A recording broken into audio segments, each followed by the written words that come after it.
On a vu la semaine dernière ce que c'était que les phories. Les phories, en gros, c'était les positions de repos des yeux. D'accord? Donc, il y en a, quand on ferme les yeux, en gros, il y a des yeux qui peuvent être exophores. Il y a un couple oculaire qui peut être ésophore ou orthophore, pour tout ce qui est vision de loin, en tout cas. On va maintenant s'intéresser à ce qu'on appelle les réserves fusionnelles. L'idée, c'est quoi? Concrètement, imaginez que vous avez quelqu'un d'exophore. On a quelqu'un qui est exophore. D'accord? En gros, qui a un couple oculaire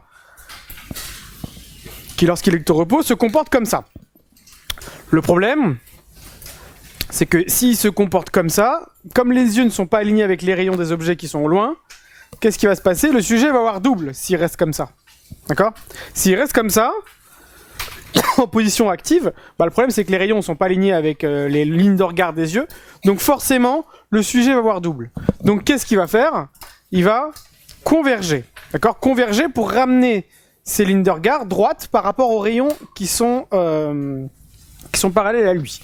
Donc pour pouvoir voir simple l'objet. Ça, c'est ce qu'on appelle de la convergence fusionnelle. L'idée, c'est qu'on est en position passive et on va passer en position active. Donc on va réaligner nos yeux, on va activer des muscles qui sont dans nos yeux pour pouvoir réaligner nos lignes de regard par rapport aux rayons. Et ça, c'est ce qu'on appelle de la convergence fusionnelle.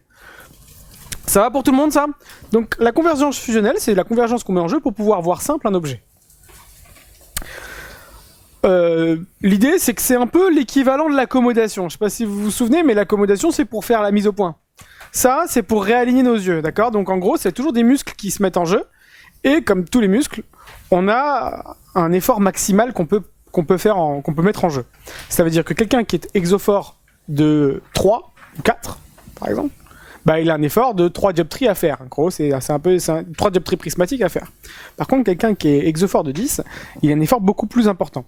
Et donc, en fait, nous, ce qu'on va faire, c'est mesurer, un peu comme l'accommodation maximale, on va mesurer l'amplitude de convergence maximale du sujet. Quelles sont ses réserves maximales? D'accord? Donc, on va faire des tests, et on va voir un peu comment ça fonctionne. Donc, on va regarder son effort en convergence, et on va aussi, par exemple, si on est ésophore, devoir travailler en divergence. Donc on va aussi mesurer ses réserves en divergence. D'accord? Ça va pour tout le monde pour l'instant? Vous comprenez ce qu'on va faire pendant ce cours-là? Donc en gros, mesurer l'amplitude de ça, je l'ai dit rapidement la semaine dernière. Quand j'accommode, il y a ce qu'on appelle une convergence accommodative. C'est-à-dire que quand j'accommode, automatiquement, il y a une sorte de réflexe de convergence, donc une convergence accommodative. Et qu'est-ce qui va se passer? Donc le sujet met en jeu d'abord sa convergence fusionnelle, et ensuite, il n'arrive plus à voir simple en mettant juste ses muscles. Qu'est-ce qu'il va faire? Pour continuer de voir simple, il va accommoder. Concrètement, quand il accommode, ça va le myopiser en fait. Ça veut dire que ça va, si son image à la base, il est parfaitement compensé. Si l'image est sur la rétine, si le sujet se met à accommoder de manière spontanée, qu'est-ce que ça va faire? Ça va ramener l'image devant. Et ça va le brouiller, d'accord? Mais qu'est-ce qu'il va faire? Il va dire voilà, moi, je préfère voir simple. Donc, à la limite, voir flou, ça me dérange pas. Donc, je vais accommoder, ça va me permettre de le sujet à converger, diverger. Donc, on y va. 1, 2, 3, 4, 5, 6, 7, 8, 9, 10. Sauf que quoi? Comme l'accommodation, ça va pas l'aider, qu'est-ce que le sujet va avoir directement? Le bris. Donc là, ça va être ce qu'on appelle le flou. Et ça, c'est ce qu'on appelle le bris. Et nous, on va mesurer l'amplitude totale de convergence, divergence comprise. On va aller, écoutez bien, c'est super important, du flou le plus loin au flou le plus loin aussi. Alors, de ce côté-là, le flou le plus loin, c'est 10, on est d'accord? Là, il n'y a pas de flou, donc forcément, je suis obligé de prendre le bris. S'il y avait un flou, j'aurais pris un flou. Mais en gros, son amplitude de convergence, ses réserves fusionnelles vont de là. Je place à là. Sa phorie.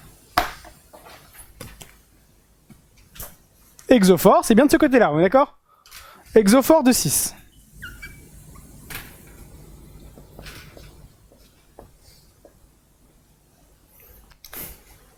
Et je lui ai dit voilà, si le sujet veut être confortable, faut que, en plus de faire l'effort dans ce sens-là de 6,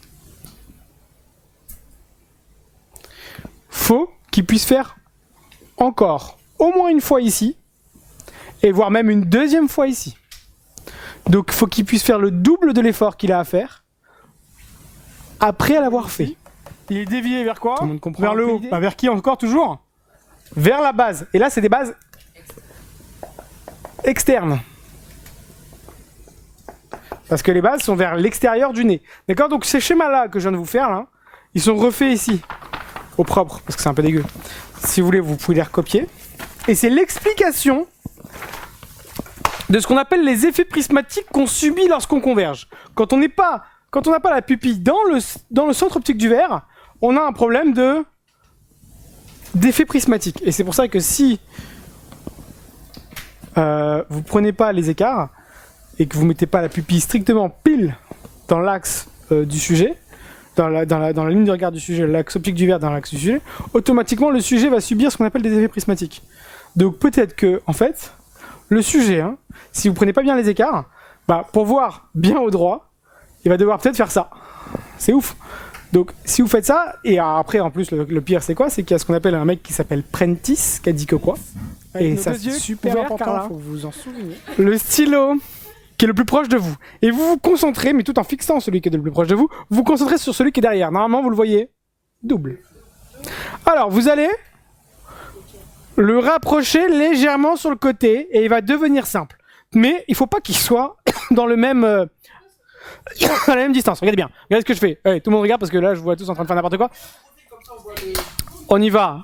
Vous l'avez écarté, vous le mettez sur le côté et vous le rapprochez. Mais pas à la même distance. Et normalement il y a un moment où, sans qu'il soit à la même distance, il va devenir simple. En fait, si les deux yeux appartiennent à ce qu'on appelle la même aire de Panum correspondante entre les deux yeux, le point peut être vu fusionner. D'accord? En gros, normalement, il faut rigoureusement que les points soient au même endroit au niveau des deux yeux pour pouvoir les fusionner. Mais en fait, c'est pas uniquement les points, c'est des zones. Ça veut dire que si les deux points sont très proches et appartiennent à la même zone correspondante, alors le couple oculaire pourra fusionner le point vu double en un seul point. Au final, l'acuité du test, pour que je puisse voir un soulèvement ou un recul, il faut que ce soit plus grand que ce qu'on appelle le seuil stéréoscopique du sujet, donc epsilon S, et plus petit que le seuil de diplopie du sujet, de vision double en fait. J'aime pas trop le terme diplopie. Du sujet. L'idée c'est quoi? C'est que au cinéma, qu'est-ce qu'ils font? Ils jouent sur cette distance-là d'écoulement pour régler où est-ce qu'on veut que vous puissiez voir la chose qui s'avance. Est-ce qu'elle va s'avancer très proche? Donc pour qu'elle s'avance très proche, qu'est-ce qu'on fait? On agrandit l'écoulement. Hop, le point vous semble beaucoup plus proche. Et pour l'éloigner, on va voir un peu comment ça marche.